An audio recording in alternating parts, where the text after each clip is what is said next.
team that at several points in time fielded countless rosters overflowing with talent. But even with that being true, they always struggled to win anything at all and never earned any respect. Take over. You got like 4 teams around the league. So let's dive deep into how the Texans overcame the odds and almost reached the top of the mountain only to spiral out of control, making every... It'd be super funny, like when we talk about the Texans, a lot of people on the talk the team and shit like that. Bro, the Texans were a legitimate Super Bowl contender at one point in time, bro. I'm not gonna lie. They were. It wasn't a long run, though. It was not a long run. But they were. And then now we're ass. Every wrong possible choice to end up as the abandoned, desolated team we see today. We start on the beautiful day that was October 6th, 1999, the day the Houston Texans were officially born. But even with their franchise's creation, it ended up taking 3 whole years for the Texans to be able to officially play NFL games, as they first had to name the team and get a stadium ready, but once that was done, finally ahead of the worst day in NFL history. 2002 season, the NFL world would officially be introduced to the Houston Texans.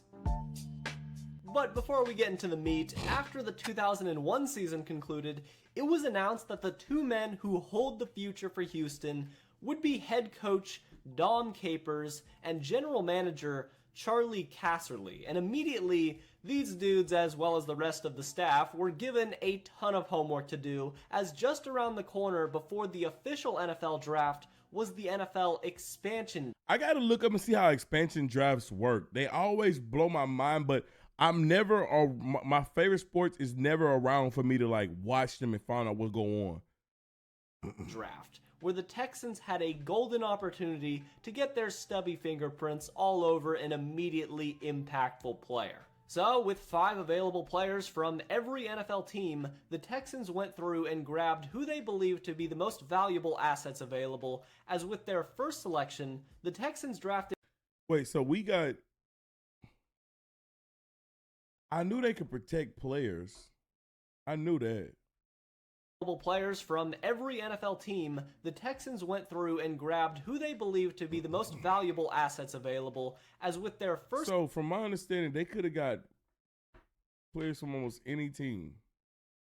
Selection, the Texans drafted Jaguars Hall of Fame tackle Tony Baselli, and with their second pick, they nabbed Ryan Young, a 25-year-old right guard away from the New York Jets. So, now that the Texans had some sort of a makeshift offensive line, they would then use their first overall pick in the real NFL draft to pick up the consensus #1 overall college player in the country, as the Houston Texans made Fresno State quarterback...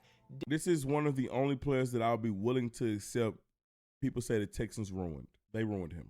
David Carr, the first draft pick in Texans history. At this point, all was well in Houston, as they were set to have their young future leader and star quarterback be firmly protected behind one of the best offensive linemen in NFL history, and another solid enough tackle as well, except there were a few major complications. Terrible. For starters, although Tony Baselli was a monster for the Jaguars, in his final season in Duval, Tony only played in 3 games on the entire season, dealing with a chronic shoulder injury that would unfortunately require surgery. And Tony Baselli decided to get the surgery as a member of the Jaguars, and that was all fine, except for the issue was that the surgery went horribly wrong. Oh my God. And Tony was now in excruciating pain 24/7 as a member of the Texans. And as time went on, it became clear that Tony Baselli wouldn't play a single game for the Texans in the 2000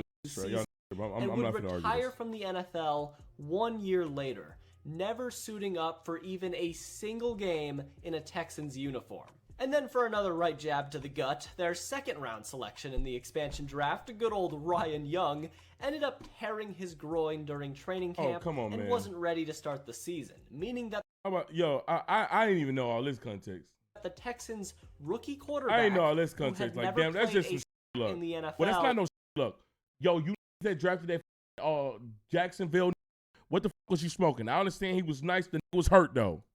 was going to be playing professional football behind an offensive line made of plumbers and guys who weren't even supposed to be playing football in the first place. Come on, bro. But the Texans organization didn't care at all, and David Carr in his rookie year was We did beat the Cowboys first game. Blood sacrifice. The only expensive team to ever win their first game. The Texans Cowboys ended up suck. not only being a terrible football team, but they absolutely ravaged their young quarterback for the future.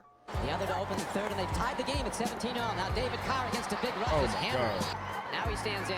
They got him twice. 76 times. David Carr, as a 23-year-old in his first year in the big leagues, was sacked an NFL record 76 times throughout the course of the year. Wait, who these other numbers? Like, honestly, this does crazy damage to a player. Because from my understanding, from what I would expect, bro, you never can really feel comfortable because you're so used to getting hit. So one of the players, I forgot what they call it for quarterbacks, but one of the players that had it the worst is Blaine Gabbert for the Jaguars. When he was a rookie, he always thought somebody was going to hit him even when he had a clean pocket. He was so paranoid. It makes a paranoid quarterback. They don't want to stay back there. Up. So that can never be comfortable. Sacked an NFL record 76 times throughout the course of the year, as the Houston Texans would finish with a putrid 4-12 record, the first of many unwatchable seasons under Dom Capers and the rest of the crew. And to be honest, it pretty much only got worse from here, as for the next 3 seasons, Big Dom Capers led the least motivated men in football to a downright atrocious 14-34 record, and if you couldn't put all the puzzle pieces together, this all led to Dom Capers getting fired by the Texans and general manager Charlie Casserly resigning just a few months later, as the two left very little behind other than one broken quarterback and one massive load of pure disappointment. But hey, it wasn't all that bad though, I guess, as over the years, the Texans have begun to at least bring in a few Dante Robinson. decent NFL players, and had above a hell all, of a the year. Texans had a true superstar wide receiver in Andre Johnson, who they picked up with the 3rd pick in the 2003 NFL draft, and the newly acquired Mario was Williams, all right, who they drafted 1st overall in the 2006 NFL draft. And the guys who brought in Mario Williams and helped ring in the new era of Texans football were general manager Rick Smith and head coach. I hated this motherfucker so much. I didn't hate Gary Kubiak immediately. Gary Kubiak did leave us eventually to go win a Super Bowl with the fucking Broncos, but by the time I don't feel bad about us letting Gary Kubiak go. I don't feel bad. By the time of his tenure, he was so fucking conservative. He was annoying as fuck. Oh my goodness. It was time to move on. But Rick Smith was so fucking annoying. Gary Kubiak. 2 men who would rebuild the Houston Texans into a real NFL team for the first time in their franchise's existence. I gotta give both of them credit for that. Gary and Rick did was clean house, firing damn near everyone, not only hiring a brand new offensive coordinator and defensive coordinator, but they replaced their entire positional coaches as well with basically the entire future 2019 49ers coaching staff, bringing in Kyle Shanahan, Mike McDaniel, retaining the previously interned Robert Saleh, and even drafting DeMeco Ryans in the 2nd round of the 2000. Bro, that DeMeco pick was fucking phenomenal, nigga.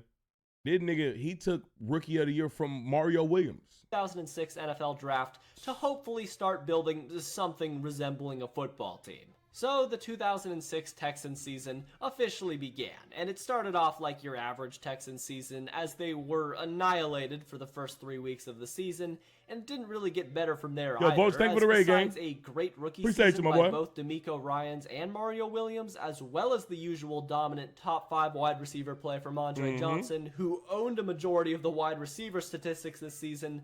But besides that, nothing really went their way. Other than their offensive improvement from 0 to like a 4 or 5 out of 10, the Texans' biggest highlight from this season was beating the Colts for the first time in franchise history on a last-second field goal, 27-24, as they defeated the eventual Super Bowl champions this season. Somehow, I guess. Now, this 2006 season would also be David Carr's last in Houston, as he would cement himself as one of the greatest draft busts in the modern NFL, being forever known as the guy who was sacked 76 times in 1 year, and that's kinda it. So, good work taking care of your quarterback, Houston. So with David Carr now free from his crusty torture chamber, for the next 4 years, the Houston Texans under Gary Kubiak stayed stagnant, as they finally had their first winning season in 2009 with a 9-7 record, but even when the team had a good-ish season, they were never considered as anything remotely close to a real threat in the AFC. I think that this year, did we make the playoffs this year? David Carr got hurt. That nigga, what's his name, got hurt though. And although the Texans had actually begun to accumulate more talent on top of the, just Andre Johnson, as they had an all-pro running back in his prime with Arian Foster, and David Carr's replacement quarterback, Matt Schaub, was actually pretty good. So although all of these new shiny toys were great, the offense was never really the issue for the Texans in these early years, as the other side of the ball... Defense, cornerbacks, our biggest fucking issue. And this is why I had a problem with Rick Smith. Our secondary was so fucking bad, and anytime we got a good defensive player, we let them fucking go. Our offense was nice, bro. Continued to hold Houston back from reaching their full potential. The Houston Texans oh my God, Andre Smith, I think his name. His last name Smith. Was real bad. This nigga, he kept coming out with this fucking sword shit. He come out. Nigga, you ain't get no sacks. As you can see, not only were they bad in 2010, but every single year since defensive coordinators Richard Smith and later Frank Bush started getting access to the stove, the Texans were not only below league average at everything defensively, but were consistently cooking brand new ways up to hold back a legitimately good Houston offense. So I think, honestly, I could be wrong. I think we had statistically a top 5 offense. Terrible defense. Here we are. The Texans' 2010-2011 offseason, and at this point, the Texans were just a mess. But above all that, the one thing they needed was an experienced, strong leader who could turn a terrible defense into at least an okay-ish one. That bald head nigga, Texans Johnson Joseph. Ended up getting exactly that. Oh, Wade Phillips. Wade Phillips came to save the Texans franchise for the first and only time since its inception.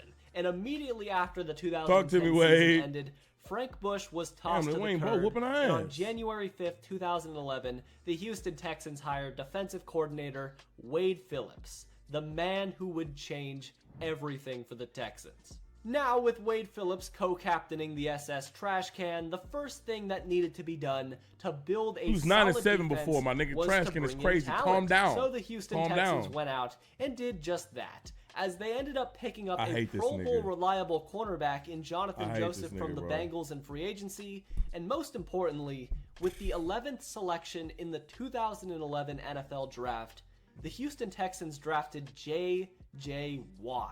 Let me tell you what. Some niggas don't ever admit when they wrong. Y'all niggas be liars. I'm not one of them niggas. I'll admit when I'm wrong.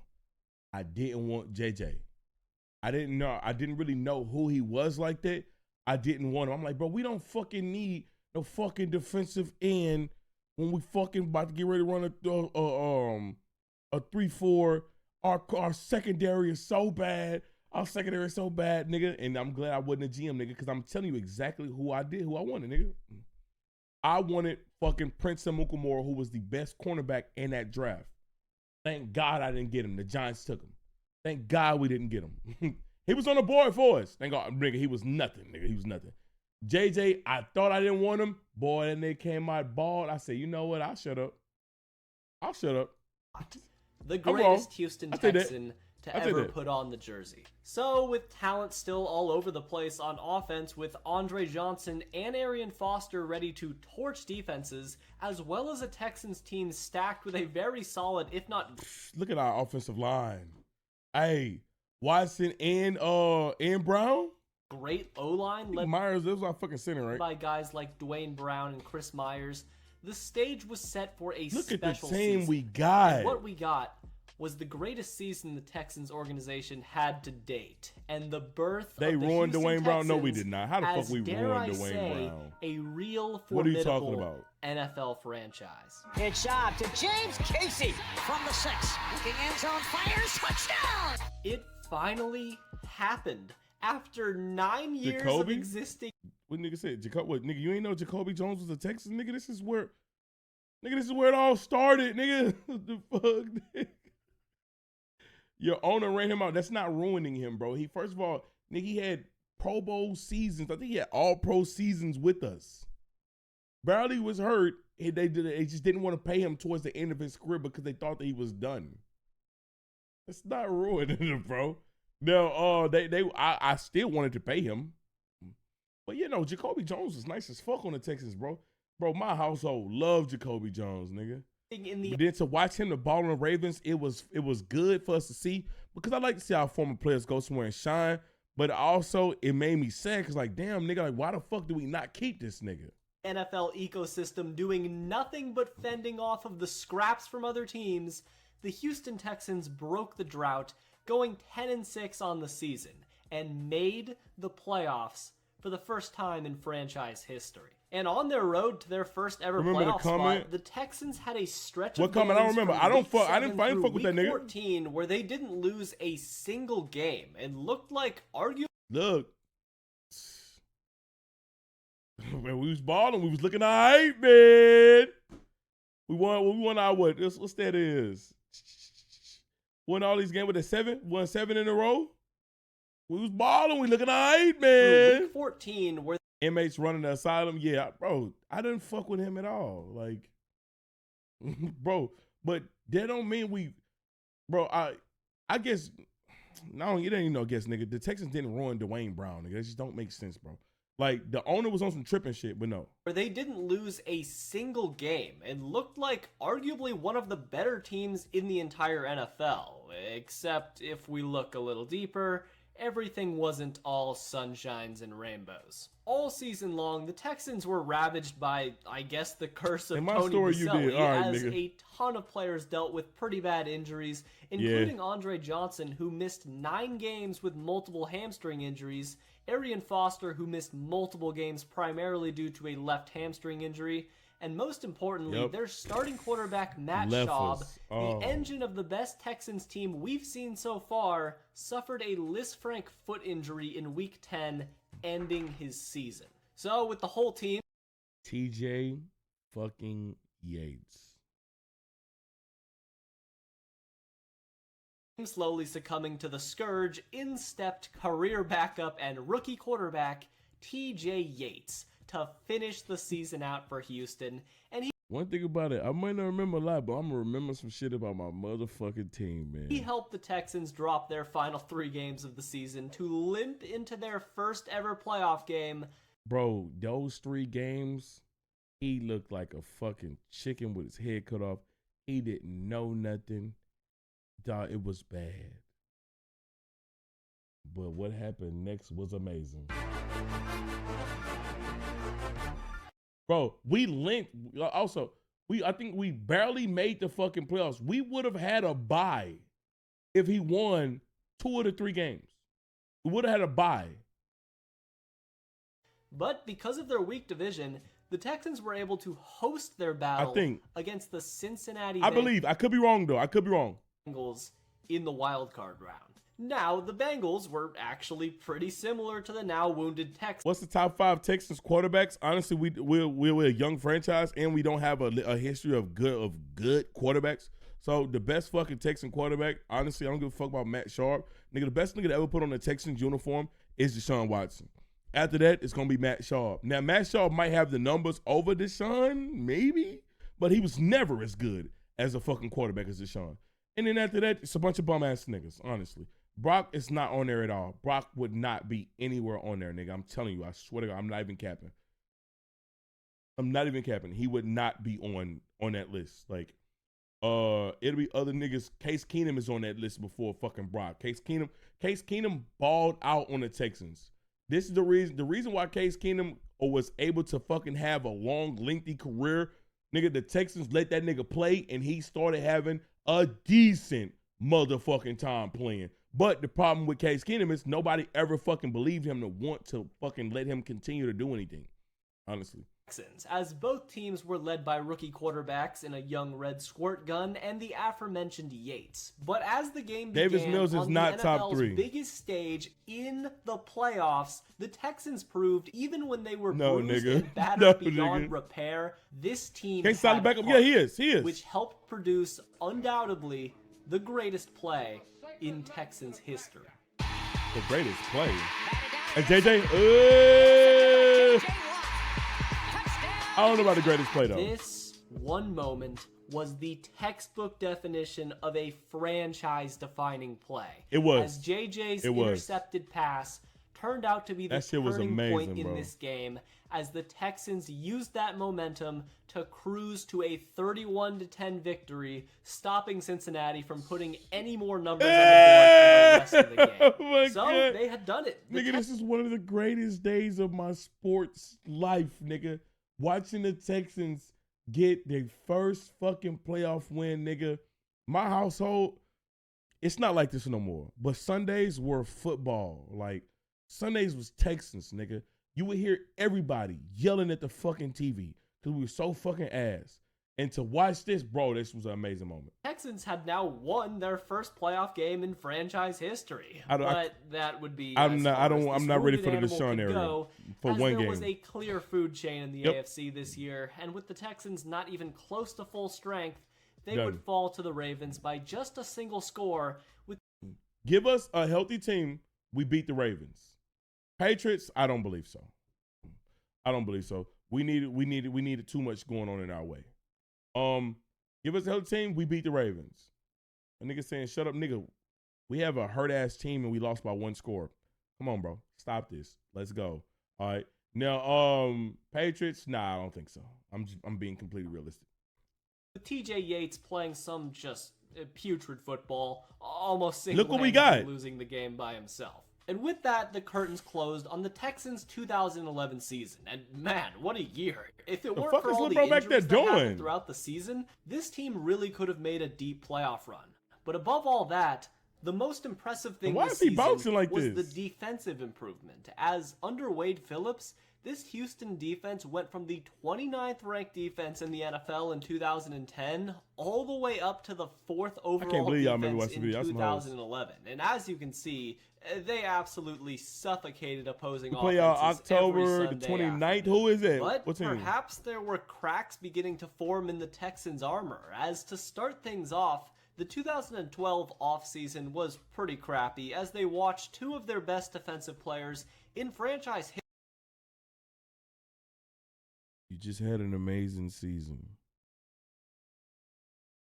The Mario Williams, maybe. He wasn't the craziest.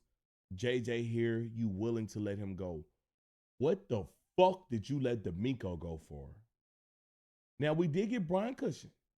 But, nigga, everybody know D'Amico was the clear leader of the locker room. Clear leader. And he still had good time in him. Nigga, D'Amico was nice on the Eagles. He was pretty solid. History walk away from the team, as both D'Amico Ryans and Mario Williams fled Houston for good, leaving behind gargantuan holes in their places. Add those 2 crushing departures onto the fact that people weren't exactly confident in the 245 pounds of raw sex appeal that was Matt Schaub to be back to 100% form after his foot injury, and it seemed like the writing was already. Our front office sucks, but look, I got to give the front office credit for building the team. The problem was not keeping the team. All over the wall. But what they fall back on is they draft good. They draft pretty well. I'm not gonna lie. They think that they can just, at least Rick Smith, he thought he can keep replacing people because you were so fucking solid at finding some decent players.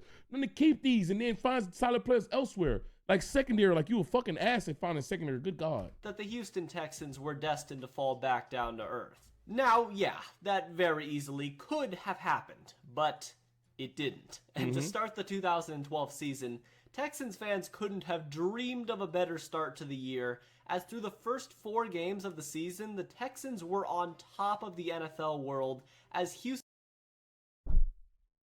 We was looking all right, man. We was looking all right, bro. Houston's big three was firing on all cylinders as the Texans won these games by an average... That's that, what was the name of it? That zone running. Oh, my God, nigga. The Texans got one of the best zone run schemes I've ever seen, bro. Aaron Foster in that zone running. My nigga was in his fucking Duffy, nigga. Of 17.5 points, which was great, but more importantly in this small sample size, one human-like creature named J.J. Watt emerged as arguably the NFL's best player, period, as the man found himself leading the NFL in sacks by the 4th week of the season and only thirsting for more blood as the year went breakups on. too. And even after dismantling their division rival in the Titans in week 4, Daniel it Manning somehow only got better from there. As for the Life rest comes of at the you season, fast. the Texans won a whopping 6 games in a row and only lost 4 games total. And the 2 games, the 4 games that we lost to, Aaron Rodgers, Tom Brady, Peyton Manning twice. Oh, no, wait, I'm missing one. Oh, the Vikings. Who's the Vikings quarterback at this time? Is that Christian Ponder? No. Who the fuck is the Vikings quarterback? Aaron Rodgers, Tom Brady, one versus Peyton. What the fuck is this? Teddy? No, Teddy's at the Ponder. Oh, it is Ponder. It's Ponder. It's Christian Ponder. It's not Favre. We lost to fucking Christian Ponder and fucking Adrian Peterson them. And they had Percy Harvin them too, though. And Peyton Manning. With 3 of those L's coming in the final 4 weeks of the season. So with those 4 losses hurt, though. You know what I'm saying? I think we could have had another bye. A recurring issue. When you're balling towards the end of the season, you're losing your last fucking games. Texans regular. How much you lost to Brady by?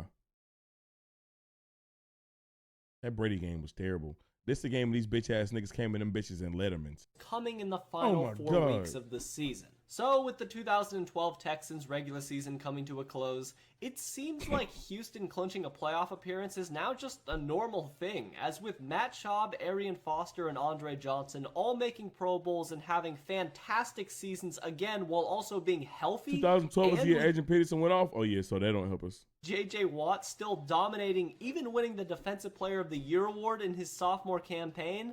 This was finally looking like the year where the Houston Texans sling some Adrian Peterson should have been MVP, bro. For the crown in the AFC. I'm tired of MVP being quarterback only, bro. But it is what it is. Was the Cincinnati Bengals.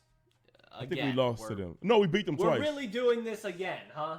Marvin Lewis and the Bengals' incompetence aside, this game started out ugly for both sides, as the Texans only managed 3 field goals while Andy Dalton threw for a blazing -6 yards in the first half. So after that heart-pounding first half, the game continued to stay close, but the only issue was the severe lack of good football actually being played. I hate Jonathan Joseph with all my passion, bro. This nigga, he'll have decent games, but he'll trick niggas into thinking he's good. That nigga suck, bro. As after just barely missing A.J. Green on what could have been a game-winning touchdown. Look at this nigga smoked, my nigga. Played. As after just luckily they don't got a fucking decent quarterback that was consistent. Barely missing A.J. Green on smoke this nigga. And who the fuck is this what nigga? What could have been a game-winning touchdown, the Texans limped to a victory 19-13 and advanced to the divisional round to face their next opponent. The Ravens? The team that was waiting for the Texans, sitting comfortably with their first round bye, was of course the inevitable New England Patriots led by Aaron Hernandez. But more importantly, after whatever the hell the Bengals game was, people began to realize this Texans team may have more red flags than we initially thought. See, looking back at their regular season games, although their 12-4 record looks impressive on paper, only 4 out of those 12 victories actually came against teams with a winning record. And although they did prove they were worthy against the eventual Super Bowl champion Ravens. But come on now, like, look, but damn, that look a little bad. But look what we did to the Ravens, bro. 48-13. So yeah, we can't pick. We cannot pick who the fuck we play against. Them niggas is losing. They played comp, won. Then they played comp versus Brady and lost. We beat Peyton Manning them that year. When they faced against teams with previous Super Bowl DNA, they got shellacked, getting erased by both the Packers and the Patriots. What about Peyton Manning? So with these glaring holes... Are you dick eating though? You dick eating. Because we beat the Colts.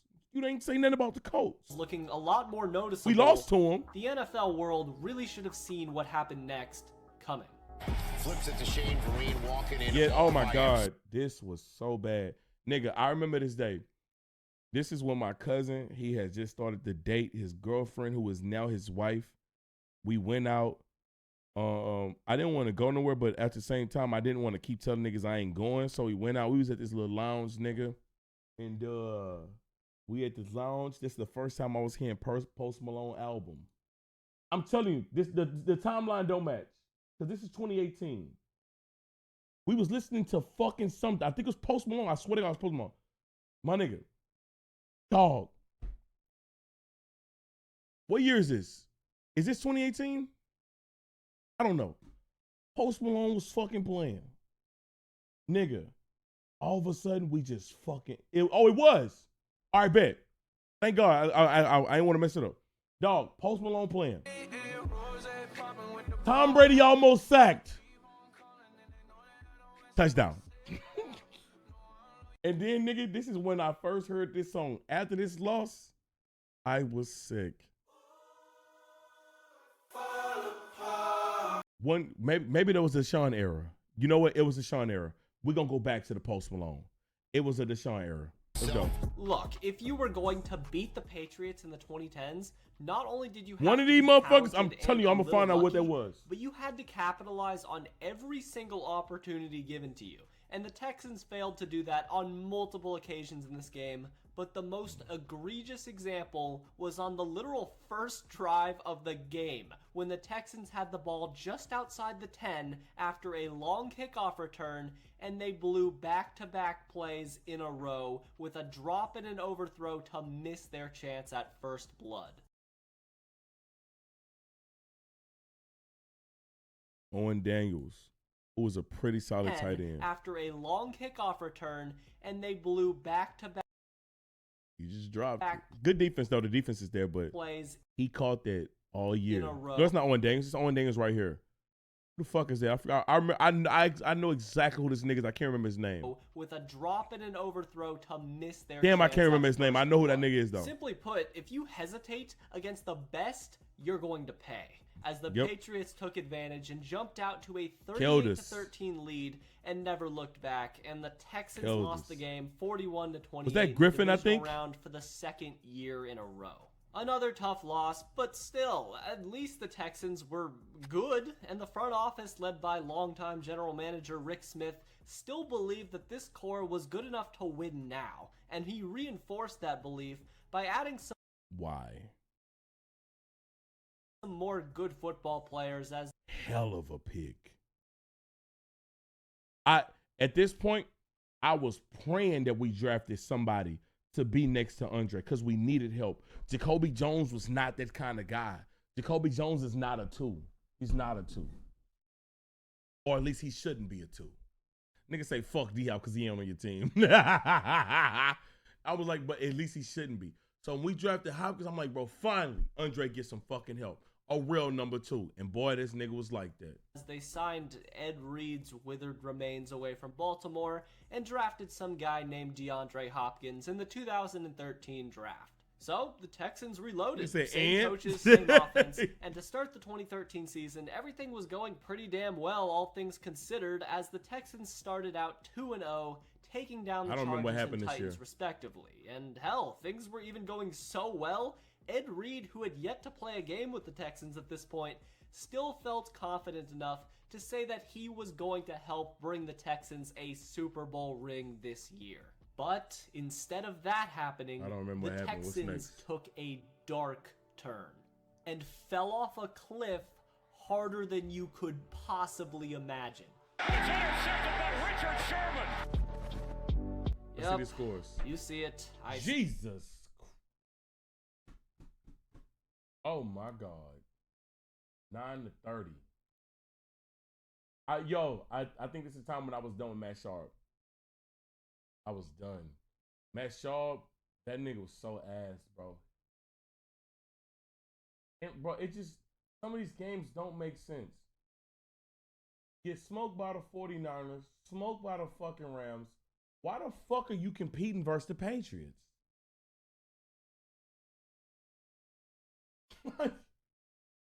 You competing versus Peyton fucking Manning. See it. There's no point in hiding it at all.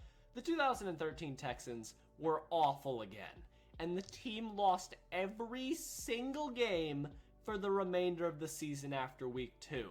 But to explain this, I don't even know where to start. It's Andrew Luck. My bad. On the surface, Good things looks, don't even look that bad. As Andrew, Andre Johnson that's not and as good as DeAndre Peyton. Hopkins were one of the most dangerous wide receiver duos in the entire league this year. It was our And of quarterback course, play, bro. He J.J. wasn't Watt that good. Continued to be unstoppable. So how could a team with this much talent go from 12-4 1 year ago to falling off this hard? Remember Matt Schaub, the Texans quarterback or whatever? I don't know what the fuck happened in the offseason. This season, he just decided to be horrible. I physically you decided to be horrible at the worst time. Ruined J.J. Watt. Oh my God, I hate you, nigga. I hate this nigga, bro. I hate this nigga. And I know you probably fucking laughing now. You just be fucking typing, yo. Not express you just be to fucking you typing, how my downright nausea-inducing Matt Schaub's so-called quarterback play was in 2013. Look at his noodle fucking arm. As his stats on the season were... They just didn't look... What is all these point shits? Real in the worst possible way.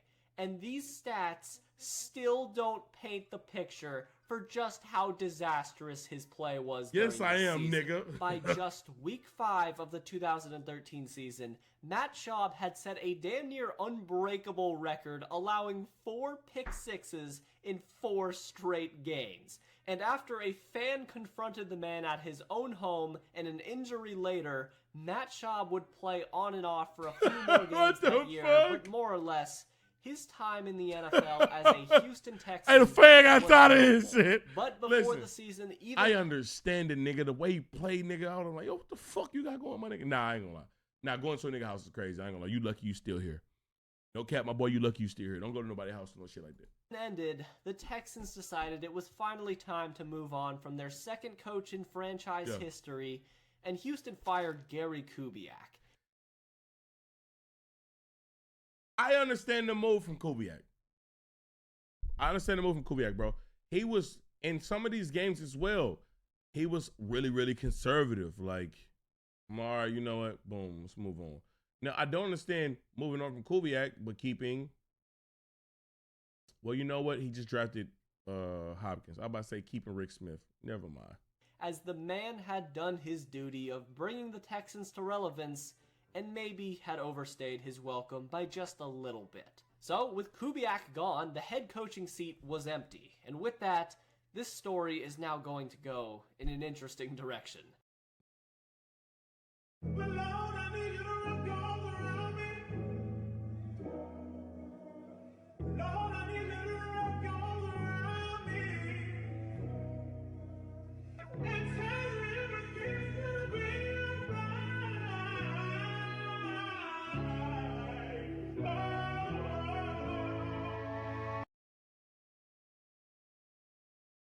This son of a bitch. I will never hate anyone in sports the way I fucking hate this guy.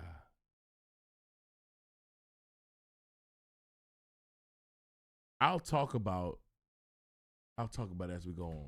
As allow me to introduce you to the one and only former Patriots offensive coordinator and quarterbacks coach, Bill O'Brien, the new head coach of the Houston Texans, and also the hero and the villain of this story from now on.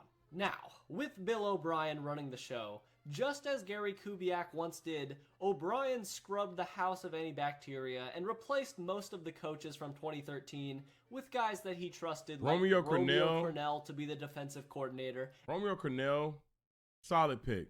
He's a solid pick. Mike Vrabel was fucking a solid pick as well. Romeo Cornell, eventually, he was kind of annoying as fuck too with some of his play calls though. So he wasn't as good as Wade Phillips was, in my opinion. Decent picks. And Mike Vrabel to coach the linebackers, both of these guys being former Patriots, of course. So with a whole new coaching cast in place, the next step was to find a new quarterback in a market that was headlined by a 34-year-old Michael Vick and Josh McCown. But the Texans had no choice and went dumpster diving, coming up with Ryan Fitzpatrick on a 2-year deal trading for none other than former Patriots quarterback y'all Ryan started taking Mallett that sloppy to trade seconds. off on running the. This is the worst shit. I'm so fucking tired. Also, RP Ryan Mallett too. He actually recently just passed, which is really fucking unfortunate. Dog, I'm so motherfucking tired of Texans trying to get fucking Patriots. And bro, the Patriots, let me tell you what, y'all niggas are the biggest scammers in the NFL, boy. Y'all know now, hype a nigga up and get other people to trade for that bum ass nigga. But y'all good, man. Y'all good. Y'all real good, man. I wonder if y'all gonna be able to do it when Bill gone, but y'all good, boy. Dog, why the fuck niggas was acting like Ryan Mallett was really like that? Now, I know in college, I literally watched him in college. Big arm, cool. Didn't really impress me too fucking much. He fell in the draft. I think he got in trouble during the draft. Maybe I think it was drugs. But Texans really thought this nigga was gonna be something. Oh my God. The show. Besides those two, the Texans really didn't bring in anyone else of impact except for one He was more solid guy, because, yeah, he was. sort of. As remember, the Texans just finished a 2-14 campaign, so they were awarded with the first overall pick in the 2014 NFL Draft and selected one of the best defensive prospects we've ever seen. I don't blame the Clowney pick. Clowney was solid for us. He was never a good pass rusher. Jesus Christ. But really, really fucking good against the run.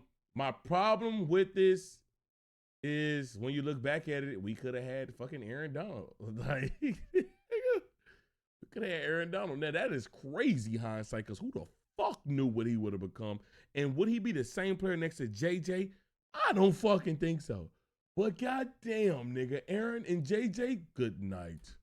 In Jadeveon Good Clowney. night. And pairing a young Clowney with the current best defensive player in the NFL, it looked like this duo Yeah, of it was a JJ no-brainer and pick. Yeah, Jadeveon it was a no-brainer pick, bro. could haunt the NFL for years. But for now, those hopes had to be put on hold, because as the 2014 season began, in the first game of the season, Jadeveon Clowney tore his meniscus and was out for the next 6 weeks. Bro, them And injuries this in the would first only be couple the of years of beginning Clowney his was battles bad, with bro. injuries. Anyways, at the midway Bad. point in the Texans' 2014 season, Oh, they found shit. themselves meddling in mediocrity once more with a 4-5 record, and really didn't have a plan for the future at all, with Bill O'Brien benching Ryan Fitzpatrick after a loss to the Eagles, only for Ryan Mallett to get his shoulder mauled off, which inevitably led to Fitzception getting dragged back into the ring. And with Ryan Fitzpatrick being as confusing as usual, one game having the best Yes. football performance possible, Bro. only to turn right around and do nothing, Predictably, this season didn't go anywhere as the Houston Texans finished their first year under Bill O'Brien. Martavis Bryant, crazy. That nigga was so talented. But as usual, there's always a little silver lining, as this season was almost a mirror image of what happened when Wade Phillips took over the defensive reins all those years ago. And now with Romeo Crennel yelling at the big strong men on I think defense, it was Martavis. the Texans shot Santonio, this was too late for Santonio. The 24th overall defense to the 7th, and call it luck or whatever you want, but the team greatly improved their ability to take away the football from their opponents, going from worst to first in just one season. Now, I would love to sit here and give all the praise there is to give to the coaching staff and players for a good year, but the reality is, the 2014 Texans were the victims to one of the greatest single-season carry jobs by any player ever. And guess who? J.J. Watt. J.J. Watt, in 2014, had the GOAT. You understand me, nigga? The GOAT, nigga. by my money, the single most efficient and dominant season any defensive player has ever had in this holy league. And just feast your eyes on a few. Man, look at my nigga, man. 20 and a half sacks is crazy. Oh, my God. Oh. Why is he not MVP? Oh, this nigga was him. Upcoming Super Bowl predictions. I'm going to tell you the truth. I don't really know. I don't really know, man. I stopped watching football for a little minute. I'm getting back into it, though. So I don't want to sit and just give you an uninformed opinion. I'm just hoping for my team to be somewhat all right, my nigga. Of these stats. I mean, the screen is already filled, but his impact goes so much further than just these mind-numbing statistics. If you didn't know already, he was simply just special. But JJ could only play defense. Well, most of the time at least. And on the offensive side of the ball, the Texans began to struggle as Houston decided to trade away Fitzmagic to the Jets, who really started playing some quality football near the end of the season. And the biggest move of the offseason involved the Texans cutting Andre Johnson before the 2015 season began. What a nasty picture, nigga. Don't put this up here. Foster too, because he ended up tearing his Achilles after just 4 games of play in a blowout loss where he shouldn't have even been in the game. After just 4 games of play in a blowout loss where he shouldn't have even been in the game. Now, I do know Aaron Foster at this point was old. So I'm going to keep it realistic. I think, honestly, I think Aaron might have gotten hurt in another game. Honestly. No cap. I think he would have got, this is at the point y'all got to realize Aaron kept getting hurt. You know what I'm saying? But why do you have a running back that is a fucking stud, nigga, like, still in the motherfucking game? Like, yeah, he's not what he used to be, but he's still giving you good production. So with those 2 guys down and injured and Brian Hoyer now brought in to replace... Oh, God. Lord, I need you to wrap your arms around me. I need it. Oh, my God. Lord, I need you to wrap your arms I need help. Oh, my God. and tell me everything's gonna be alright. I need help. Help.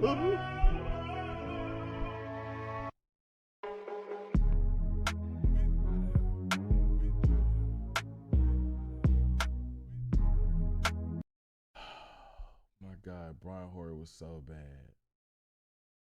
Brian Hoyer. Another Patriot. On the Browns too, I believe. Jesus. Ryan Fitzpatrick. Once more, the 2015 season was a repeat of last year, a 9-7 record off of the back of J.J. Watt, and this time DeAndre Hopkins, who had a monstrous 2015 campaign and already blossomed into an unguardable threat, even with Brian goddamn Hoyer throwing him the brown ball. In any normal universe, this season would be seen as nothing more than a lateral movement, but because of the historically awful division the Texans found themselves in, they were able to capitalize off of Andrew Luck's injury that season and snatch the division title to squeak into the playoffs once more. What do we Now, play? although they were officially in the playoffs, they Work is stressing me out right now, so I gotta hate real quick. It's Fuck 2 in the you, morning. turtleneck. You looking like a certified dickhead right now. Now you hate Your me. ankle's fat and you eat corn on the cob the long way. Corn on the cob the long way is an egregious motherfucking statement. I can't even imagine somebody doing it, nigga. I just had to think like, nah, nigga, don't play with me like that. Nah, they got it. weren't really. Nah, they playoffs got because it. Nobody was taking them seriously outside of just J.J. Watt, who was still scary. And everybody, including the Texans themselves, were aware of this fact, as before the 2015 season began, Bill O'Brien himself made a speech to the entire world on Hard Knocks, just being honest, saying, "This place has no respect in the league, just so you guys are all aware of that, and no one talks about the Houston Texans because no one thinks we're going to win." That was the theme the 2015 Texans lived on. Nobody believed in them or respected them. So when they hosted a wildcard game against the Kansas City Chiefs and saw the Chiefs as favorites in their own home, they were furious and went on and let their rage out fully and got mollywopped. I mean, Jesus Christ, guys. 30-0. This is not our worst loss to the Chiefs. We'll keep it going. In this game, the opening kickoff went straight for a touchdown, and the game just spiraled out of control from there. And add on the fact that Dwayne Brown was out for this game with a leg injury, and J.J. Watt was already hampered with a groin problem, and you can easily see how Brian Hoyer and the Texans went out sad in their third home playoff game ever. Basically, yet another season under Bill O'Brien where the Texans went 9-7 and had no competent quarterback on the roster. So the Texans went out and grabbed the best free agent quarterback available and signed Brock. Well, Lord, I need you to wrap your arms around me.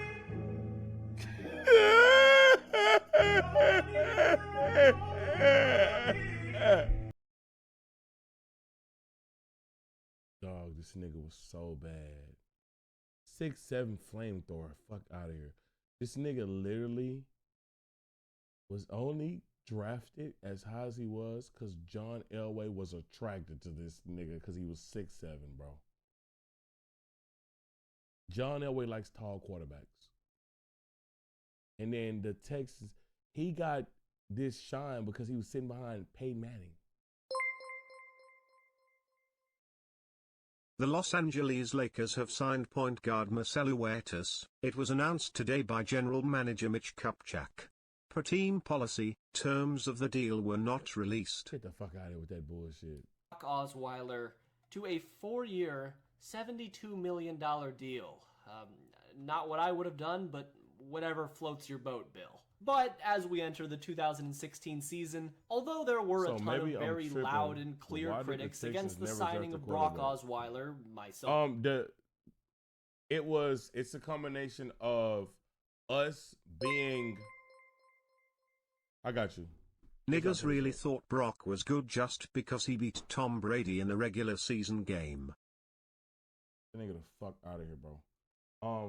So the reason why the Texans didn't draft a quarterback at this time, it was a combination of the Texans not being super fucking bad enough to get a quarterback that we wanted, and then also the years when we were really bad, it wasn't good quarterback drafts. So let's look up what 2015 NFL draft. What year was this that we signed Osweiler? The Texans had the 21st draft pick, bro. Hell of a pick, too. Will Fuller. He didn't make no Pro Bowls or nothing. But the nice player next to what's the name, the only thing is he stayed injured. Laramie Thompson, who would eventually be on the Texans. Shout out to him. The best players in there, Jared Goff, Carson Wentz. We're not in position. We can't get any of these quarterbacks. Now, I wonder which quarterbacks would it be in the later rounds. Kobe, that would have been a nice pickup for us. I'm okay on that nigga. Whatever. Connor Cook. Oh my God. Stop. Let's go 2015.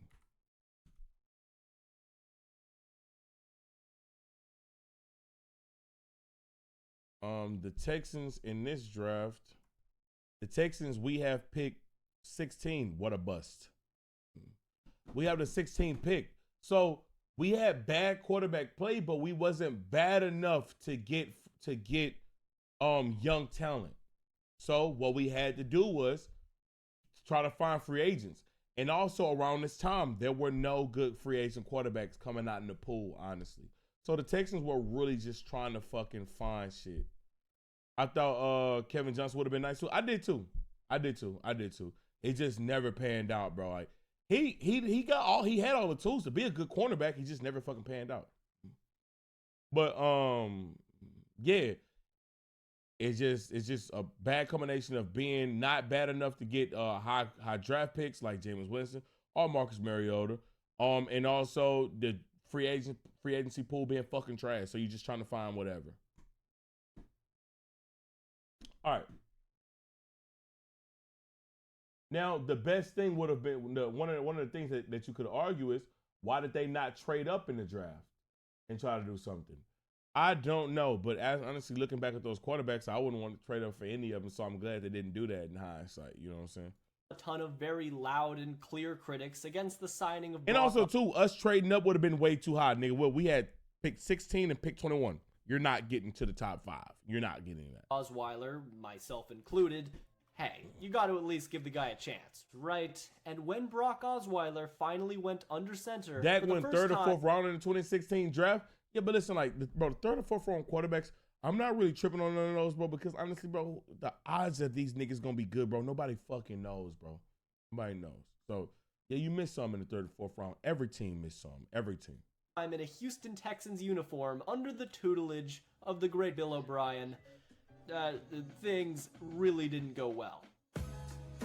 Turns out Brock Osweiler was not that good at football, as the biggest highlight for him on the entire 2016 season turned out to be when he got a laser pointer jammed into his eye sockets, and later when his own crowd applauded his benching, as the man finished the season with the second lowest quarterback rating by a starting QB, right next to our pal from just 2 years prior. But even with the Texans franchise close to our pal from just second lowest Cam Newton in that bitch. Oh my God.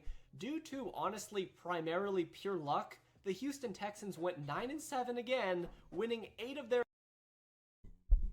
The rest of the team was carrying bad quarterback play. So you wonder what? This literally just proved what I was saying. The bad quarterback play, we were able to win. If we had fucking quarterbacks, we would have been something. So that's why we were so happy when we drafted Deshaun. 9 games by 1 possession as the Brock Osweiler-led Texans made the playoffs, even in spite of their best player, J.J. Watt, missing almost the entire season with a horrible back injury. So against all the odds... He not mentioning, Clowney came in. We finally decided we were finally able to get him healthy. Clowney became one of the best run stoppers in the league. One of the best. Not the best, but one of the best run stoppers in the league. Put up Pro Bowl seasons for the Texans. Pretty fucking good. He was never the pass rusher that people hoped him to be, but he was all right. Here we are again. The Houston Texans were in the playoffs, but still nobody respected them. And even when they won a playoff game, nobody cared at all. Because my nigga Clowney, this play right here, oh my God. This play was fucking amazing. To wait until Houston could prove that they were capable of taking out a real top dog. But Texans fans knew they weren't ready for that yet.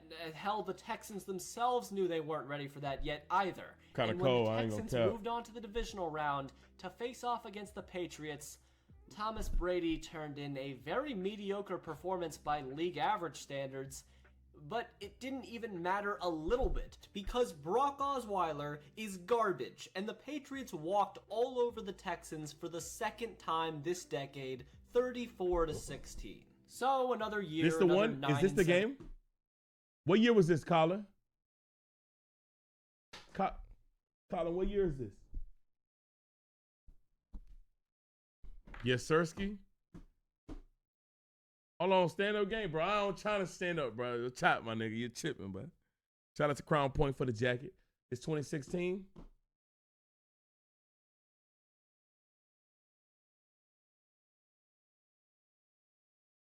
This came out in 2018. Something ain't matching, man. Something ain't matching, man. I swear to God, I watched the Texans, and it was Post Malone in that hookah bar. Maybe not. But if I can't find the year, I'll still tell my story. All right. You falling apart. This shit was bad, bro. I was so hurt. Campaign under Bill O'Brien, and we've now reached the boiling point where O'Brien's success was not equaling his respect in the locker room. And in order to regain that respect that he lost so long ago, the Texans set their eyes on one singular quarterback who could change everything for the Texans. At least Texans can say they wasn't as bad as the Browns were at Christmas time. They wanted a Browns win for Christmas, and the Browns lost every game. I know this is random, but did you all remember Brock Lesnar was a Viking, Titus O'Neil was with the Jaguars, Jim Duggan was with the Falcons, Goldberg was with the Rams, I heard about the Brock Pillman Lesnar. was with the Bengals and Bulls, and JBL was with the Raiders, NFL. Fuck no. I heard about Goldberg being in the league. But JBL's in the NFL? What bad? JBL been in the NFL. Got it.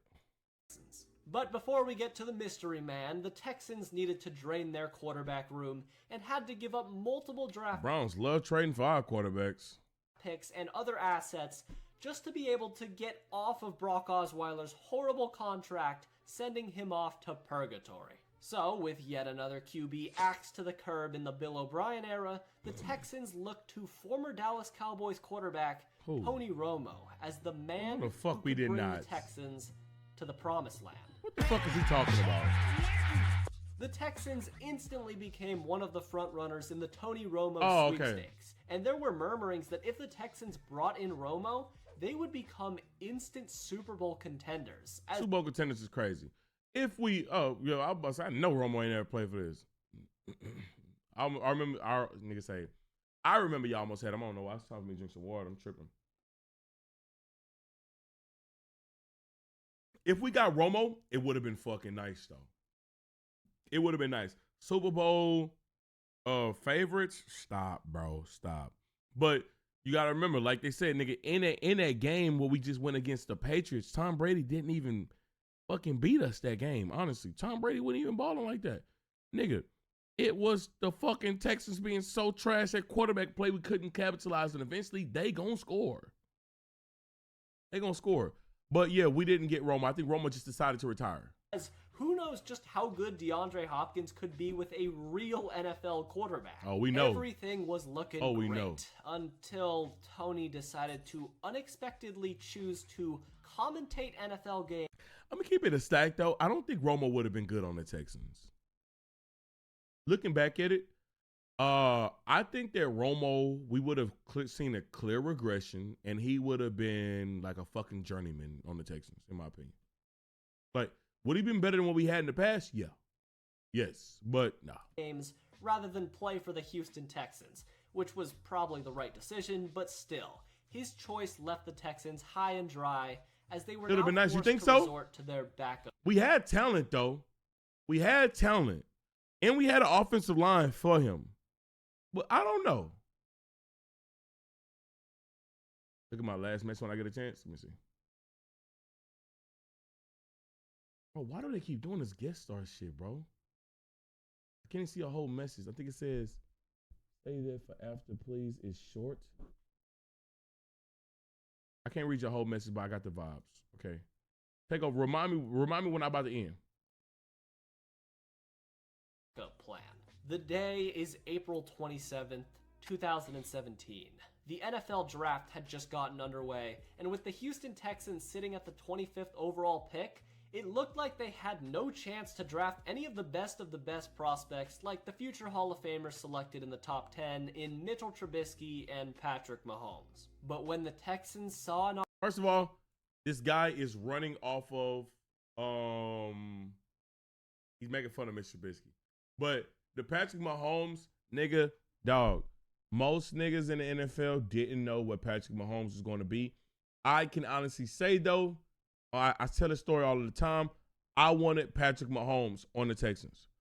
I seen him in college.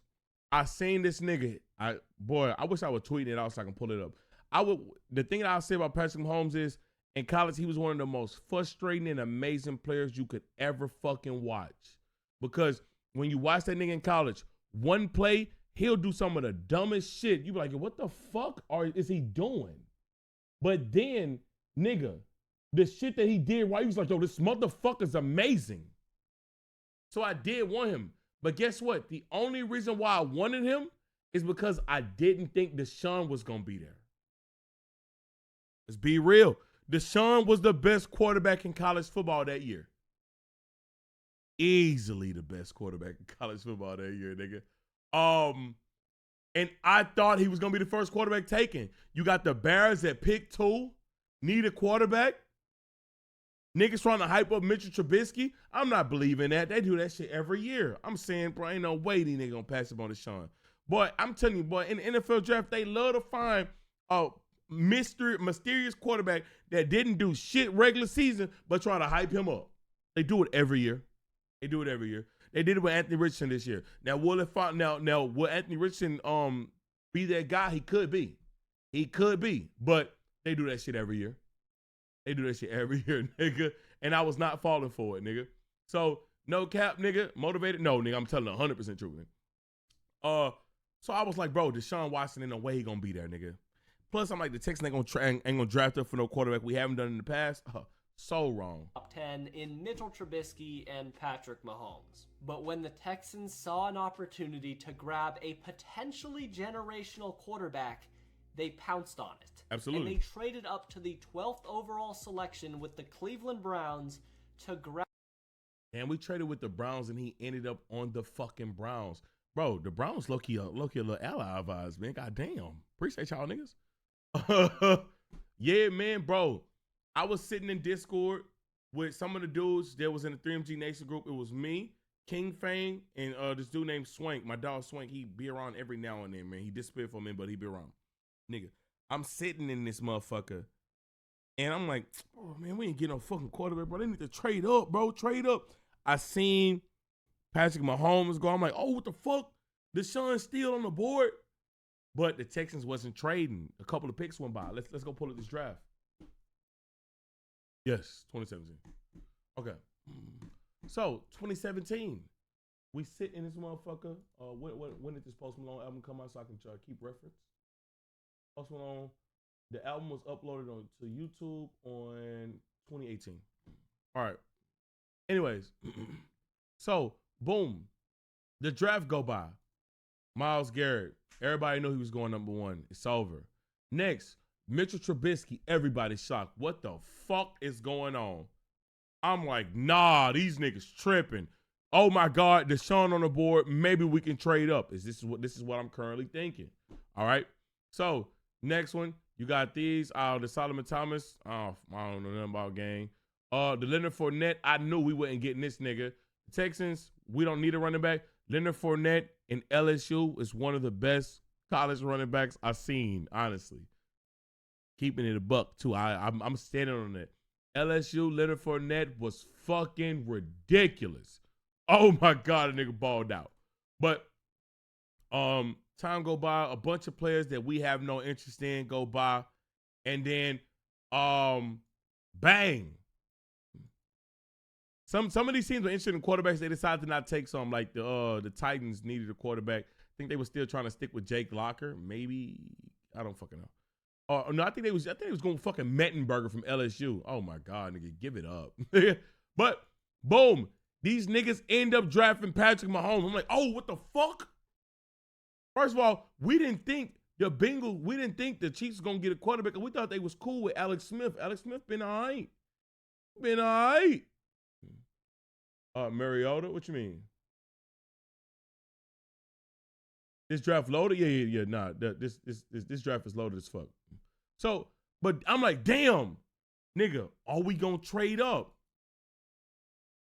The Saints pick went by, no trade. I'm in the Discord. I'm like, man, bro, they bullshitting, bro. Saints pick, they do their thing. The Browns pick, The Browns is halfway through with being on the clock. I'm like, bro, I'm fucking tired of this team, dog. I said, man, I'm gonna go get something to eat, bro. I get up, I hear niggas in Discord. Oh, Trace. I said, what? What? Super hype, nigga. Drafted my dog, man. Bro, one of the best days in draft history for me ever. Ever. Because the Texans did something we don't do. Nigga, we don't trade up for quarterbacks. That's not what they do. Boy, this motherfucker was lit. Also, yeah, this draft was loaded as fuck. Nice ass draft. Boy, Deshaun cooked. TJ Watt was in the draft too. Let's go. Grab the future of the Houston Texans in Clemson's Deshaun Watson. So although it took a lot of time, multiple different coaches, and a lot of busts, the Houston Texans finally had their first franchise quarterback since David Carr, and this time they were not going to blow this opportunity, as they immediately turned around and broke the piggy bank wide open for DeAndre Hopkins. Absolutely, better pay him. Signed the man to a massive 5-year, $80 million deal to keep DeAndre Hopkins and Deshaun Watson hopefully pretty happy. Gave him hell of a weapon as too. Training camp came along, there wasn't much of a quarterback battle between Deshaun Watson and Tom Savage. As Tom Savage was fucking for trash. some reason, Bill O'Brien came out in mid-August and announced that Tom I hope they talk about the Patriots game too. Savage was going to be the starting quarterback by week 1. Now, don't get me wrong, we all love Tom Savage around here, of course, but the real question was, when will Deshaun Watson take this job? I don't think it was a playoff how long game. will it take? And well, it turns out it didn't take him very long at all. It is going to be the rookie, Deshaun Watson, who will replace Tom Savage to start the second half. In just week 1, Tom Savage was pulled from the game by O'Brien, and in came Deshaun Watson, who finished his first ever NFL game in solid fashion as the Texans lost to the Jaguars. But in the coming weeks, things just kept getting better and better for Deshaun, as those... Let me tell you what. I don't know what Deshaun is going to be on the Browns. I don't know if he could ever become what he was. I don't give a fuck what niggas say. I don't give a fuck. I don't even know what the numbers look like. This nigga was fucking nice as fuck, bro. And his first couple of games, dog, the way this nigga just kept elevating. Boy, that nigga was balling the fuck out, bro.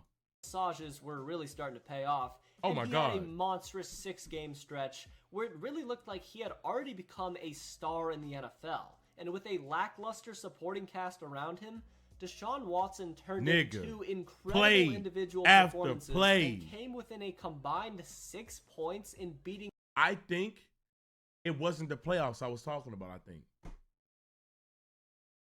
It was this loss to the fucking Patriots. Let's go. Few days, everything fell apart, and it all started with J.J. Watt breaking his leg and ending his season, which was a massive blow to the team. And then the Texans decided to trade away longtime offensive tackle Dwayne Brown to the Seahawks after a pretty ugly meeting with the owner. Yep. And worst of all, by far, after the Texans lost to Seattle, Deshaun Watson tore his ACL in practice and was ruled out for I don't even remember this, bro. remainder of his rookie campaign. After all Would have been Rookie of the Year. Who the fuck won Rookie of the Year this year? I think Deshaun beat them all. That went down in such a short amount of time, there was no salvaging this season. It's bad luck. As without Deshaun Watson, the Texans proceeded to lose 8 of their next 9 games and finish the 2017 season with a 4-12 record. Once again, just another year. Bro, I'm not gonna lie. I really fuck with Kamara, bro. I like his play style. I'm sorry, I got Deshaun though. Plus, Deshaun a quarterback. You know they're gonna give it to a quarterback.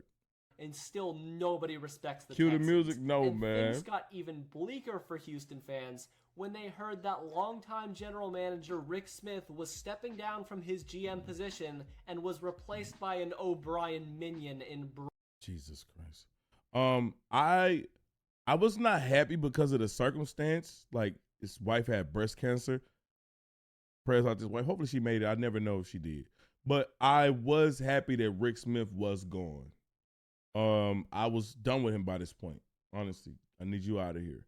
Yeah, you did your thing in the first round. It's the middle. It's the other rounds. The other rounds, my nigga. The other rounds. Down from his GM position and was replaced by an O'Brien minion in Brian Gaine. And at the same time, Bill O'Brien got a massive 4-year extension, meaning he wasn't going anywhere. I don't mind him getting an extension right here. So going into 2018, it was another year, another O'Brien experience, as the Texans started the year off by losing each of their first 3 games. 4 years, too much though. You ain't show me enough. We went on playoff games with you. We haven't made the playoffs, but we showed potential. By just 1 possession, helping them to achieve their first 0-3 start in a decade. However, you cannot forget that this team had overwhelming talent, as Deshaun Watson, DeAndre Hopkins, a healthy J.J. Watt, and Jadeveon Clowney was too much for literally every team to handle, as the Texans proceeded to win 9 games in a row after digging themselves in a hole and then stamped their ticket to the playoffs by crushing the Jaguars in Week 17. Here we are again. The Texans won their division and were in a playoff game where they had a chance to prove that they could beat a team that was arguably better than them, as their opponent would be the Indianapolis Colts, a team who they had split the season series with 50-50, so this was really anyone's game. Basically, this game was expected to be close, but not even the most delusional Colts fans could have possibly dreamed of a better outcome for this game. Deshaun Watson, playoff debut. I'm sitting in the hookah bar. My cousin's girlfriend, who is now his wife, they just started dating. I didn't want to go this day, but they was like, yo, come on, bro, come on. I witnessed the Texans lose, and this is what's playing on in the background. Crybaby ass Texans fan, bro. I'm telling y'all niggas don't like y'all teams for real, bro. Nigga, if you really into this sports shit, yeah, I fell out because of the Texans. I fell out honestly because of I didn't like shit was going on in the NFL, Bill O'Brien, and a lot of shit. But nigga, when you like your team, what you think? You want me to move on that fast, nigga? Boy, I feel like I was on the field, nigga. You tripping in this bitch, nigga. I better stop, bro. But I was sick, bro. Let's look up these playoffs. 2018 NFL playoffs. Seen the Miami Miracle live? Nigga, bro. Them losses hurt, nigga. You better stop that, boy. Her team wouldn't assist. She said her team was something. Her team lost that day, too. She was trying to help me out. I was like, listen, bro. I don't care. Now, I wouldn't say I don't care, but I was like, bro, listen, bro. I'm hurt, bro. But yeah. On the wrong end of it. God damn it, Houston. When? When are you going to go out and grab the respect that you so desperately want? The final score says 21-7, but this game was practically over for 3 quarters, as Andrew Luck and Marlon Mack plastered Houston against the wall and barely even broke a sweat in the process. So, with yet another season of failing to make even an AFC nigga, you NPC ass nigga, get this Tom Brady picture the fuck out of here. Championship appearance, instead of going back to the drawing board, this was the very moment where everything fell apart for the Texans. This was it. This was Bill O'Brien's last chance to salvage his time in Houston, as he had done nothing but fail to win when it mattered most as the coach of the Texans. So what was Houston's first move of the offseason that decided the... I gotta go find my Reddit post. I'm about to look it up. Damn, I don't remember my Reddit. I gotta find my old Reddit. Cause nigga, I posted in this Reddit and all them weak bitch ass Texans fans thumbed my shit down. I was hurt after one of them games. I was like, it was like next year. I said, God damn it! It's always the next year with him. I nigga, they thumbed my ass down. Hey, but guess who was right? Guess who was right? Guess who the fuck was right?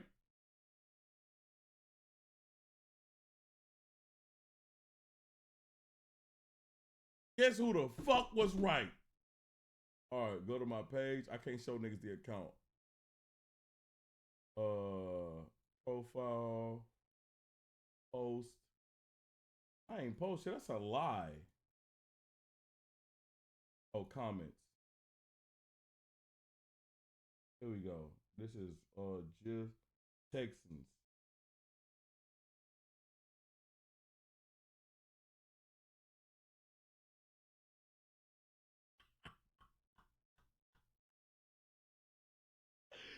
All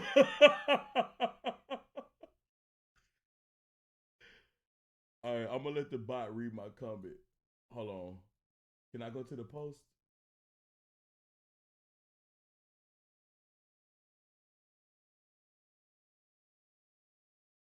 This was 6 years ago. Oh, this is 2017. I'm sorry, I wanted O'Brien fired in 2017. Hold, let's go to translate. I was tired of this team. Oh my God, nigga. Let me shout to the crazy art. It's fans like you are the reason teams never fire trash coaches, because you never want to criticize trash coaching, so no one ever knows that the fans want the bad play callers out of here. You don't have to be a damn coach to tell that the defensive play calling and DBs are horrible. I wanted him fired. Ah! I wanted that nigga out of here. Oh my God, nigga.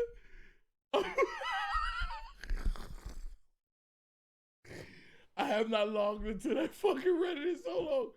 My nigga, I wanted that nigga out of here, bro. Nigga, they gave me a -5. I'm about to screenshot. I'm not gonna do the name. Hold on.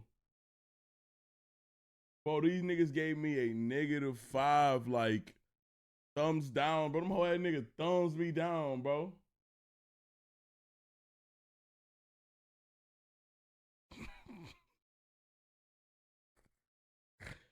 I was like, bro, I can't believe they thumbs me down.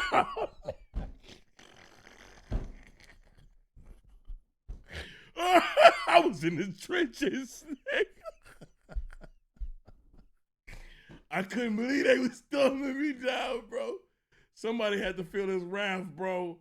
Oh my God, nigga. I was tired of that shit, nigga. I wanted that nigga fired, bro, but I was right. Bro, the problem with like some Texans fans, but I realize it's niggas on Reddit. They just love to like act like nothing's going on. It's like that meme of that dog. Everything's fine. Everything's fine. Everything's fine. Bro, I've seen it. I'm like, bro, get him out. He's trash. The fate of this franchise, well, it was to give Bill O'Brien even more.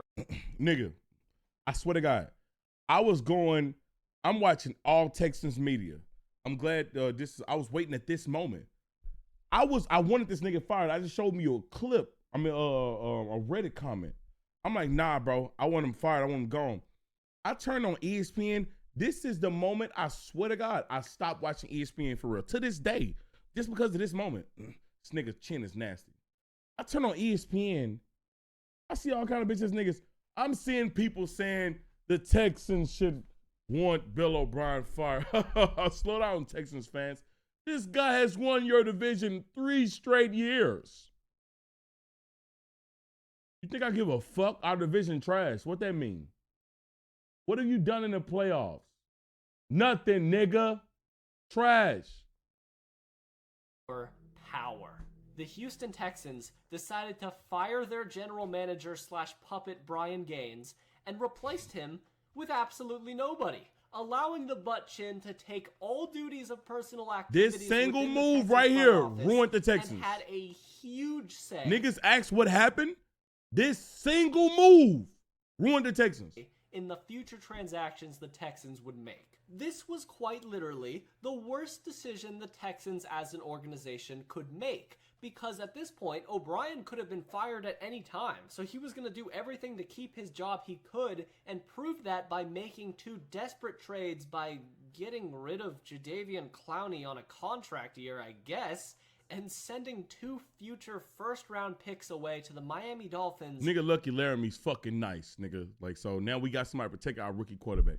But you gave away a lot. You gave away a shit ton. In exchange for left tackle Laramie Tunsil. Now, don't get me wrong. Laramie Tunsil is a guy who knows his way around. Laramie cold as fuck. And he's also cold. just a straight up dog. Cold. So although it was very important to beef up the O-line after Deshaun Watson ended up getting sacked more than any other player in the league last year, even with that, Two first is crazy. many Two first is people crazy. began to question if Bill O'Brien actually had the team's best intentions. Miami didn't do nothing with And that to though. find I don't out whether believe. these decisions actually paid off or not, we have to look at the Texans' 2019 season, the most cruel season in Texans history, where the tone of this campaign was set on just the very first game of the season. It's week 1, Monday Night Football, the Houston Texans versus the New Orleans Saints, a game between the NFL's quarterback past and the future, and the fireworks between these two did not disappoint one bit. Breeze with time to the end zone. The two teams went back and forth all Yo. game, locked in hand-to-hand Yo! combat You gonna use Bill Cosby for the Sean, bro? until Deshaun Watson continued to show how special he was by getting drilled while laying a dime straight into Kenny Got Stills' him. breadbasket to take the lead. So now, this was On the Kenny situation. Stills, on the One Saints. football, one Drew Brees, one timeout, and 37 seconds left in the game. The Texans just needed to prevent Brees from working his lost. magic again for one course they lost. more possession. But they couldn't, as the Saints It's Bill went O'Brien. straight down the field and won the game 30-28 off of a game-winning 58-yard Look how many field. times we sold Throughout the Deshaun, year, bro. not only were these cardiac games very common for Houston, but to make it worse, they were sprinkled How many in times with we some sold Deshaun, bro? baffling wins as well. As This they nigga did everything that he could. had embarrassing games like a Week 4 loss to Kyle Allen and the Panthers and a near loss to the Gardner Minshew-led Jaguars, but they also had incredible wins against the eventual Super Bowl champion Kansas City Chiefs and the Yep. Raiders off of an insane Deshaun Watson play. Regardless, the Houston Texans finished the 2019 season going 10-6 and ended up beating Tennessee out for the division Defense title held us once back, more. yes, yes, In the wild card, yes. all those inconsistencies boiled over in a game against the Buffalo Bills where the Texans fell behind 16-0 at one point, but managed to rally behind the incredible play of Deshaun Watson and came back to beat the Bills in overtime with a walk-off field goal. It was admittedly a great moment and a cool game overall, but it was still just the wild card. And now with the Texans pouring all their eggs into the basket that was this 2019 season, Fake comeback. they now had one more chance to finally break free of their mold and earn the respect of the NFL world for the first time ever, as they had a divisional round matchup with the Kansas City Chiefs. Now the Chiefs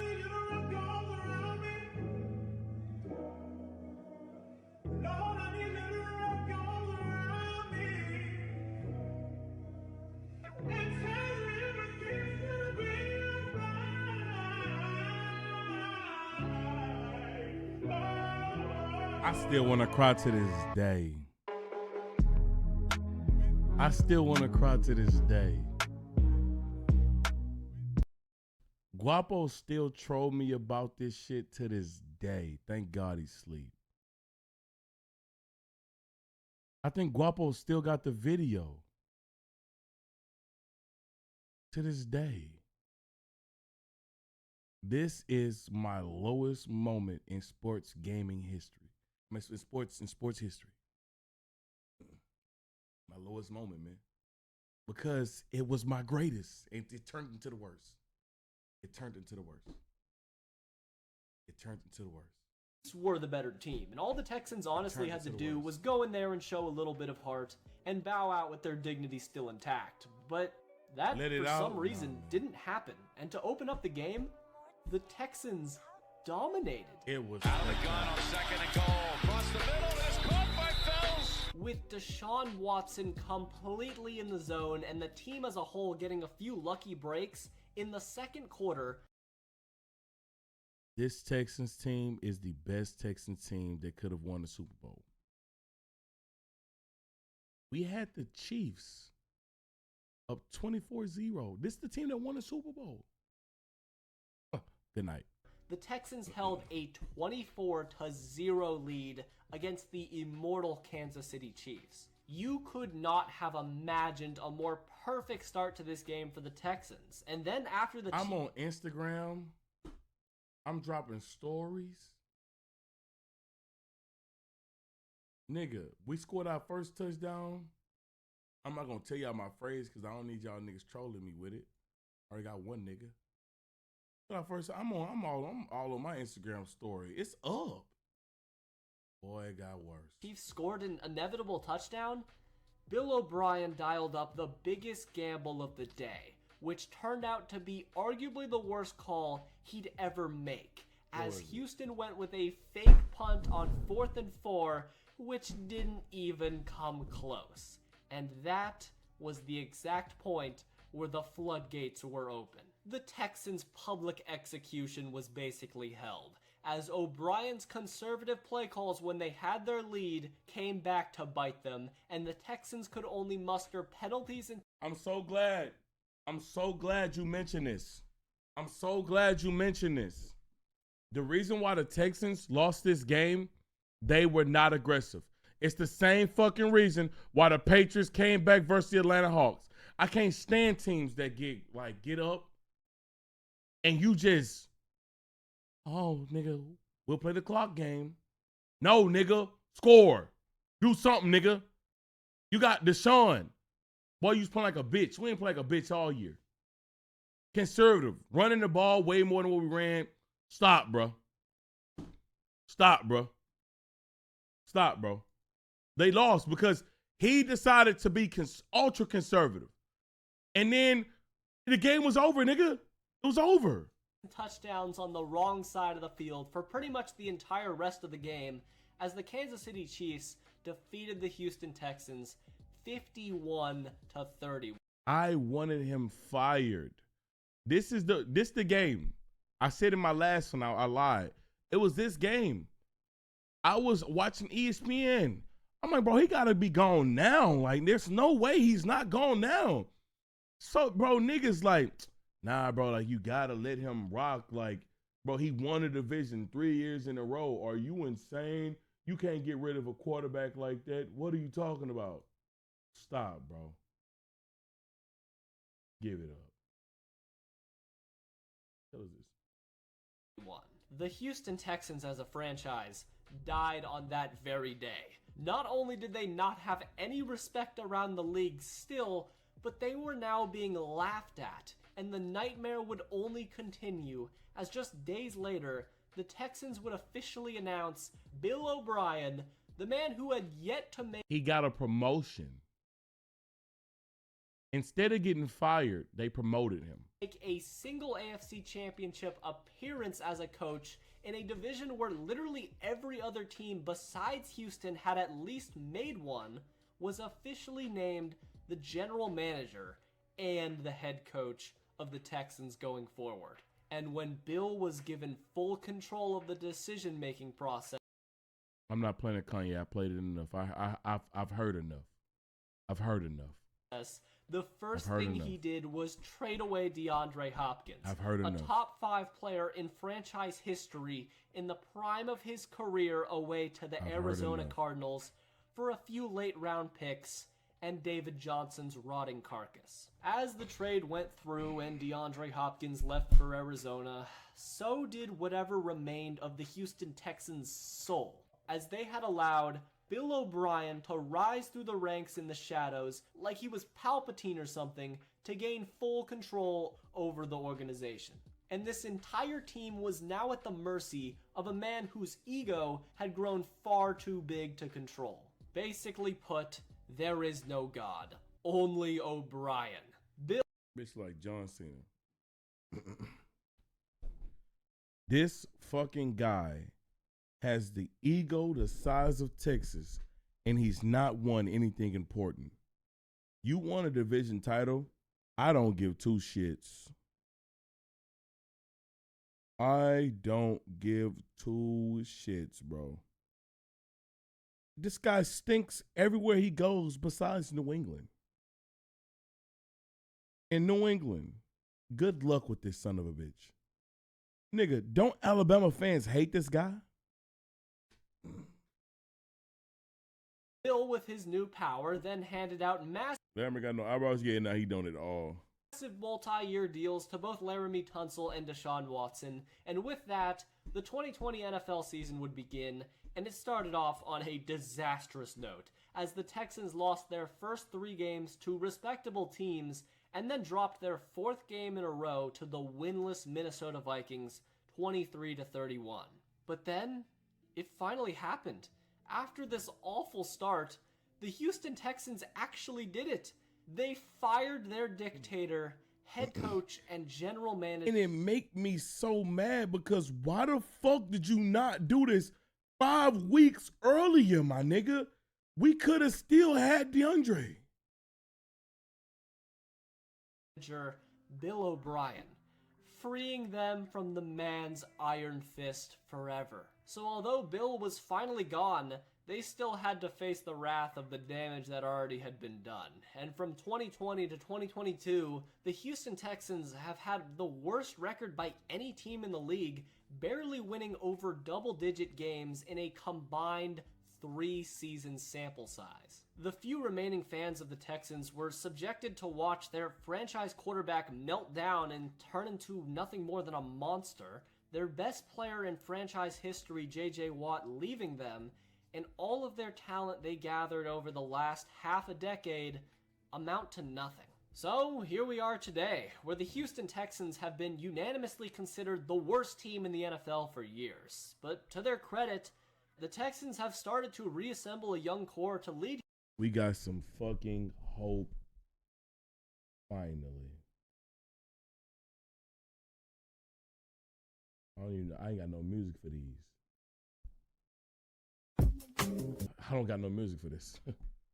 We got hope. We got hope now. What I can say is what he has not shown. The Texans have continued to draft good fucking players. They've continued to do it. And now they got a nice young core. Got a nice safety. Got a nice looking cornerback. Nice linebacker from Alabama. Well, two from Alabama now. You got I think it's Christian Harris and Will. What's my nigga name? Damn, I'm sleepy. I'm forgetting names, my nigga. But Christian Harris, like, yeah, bro, we keep drafting good talent. But also too, we need our Will Anderson. Thank you. I don't know, I'm sleepy. Will Anderson. Also as well, but we need Kenyon Green to get it together. Kenyon Green looks terrible. I've seen a couple of plays where he showed potential, but he looks terrible. Now we got the quarterback. So the biggest thing that the Texans need right now, they need fucking receiver help in the worst way. Hopefully Tank Dell can ball out. Tight end help needs some help too, but we just got bro from Dallas. Shout out to him. He's gonna definitely be a good pickup. And honestly, we just need experience now too. These young players just gotta learn to play and get better. Simple and plain. Gotta learn to play and get better. I'm honestly hoping for the Texans, bro, to win 6 games this year, bro. I'm not expecting us to have a winning record.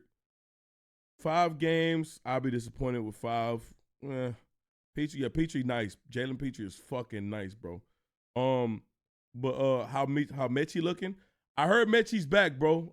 I heard he back. I just gotta see him preseason. I can't wait for preseason, bro.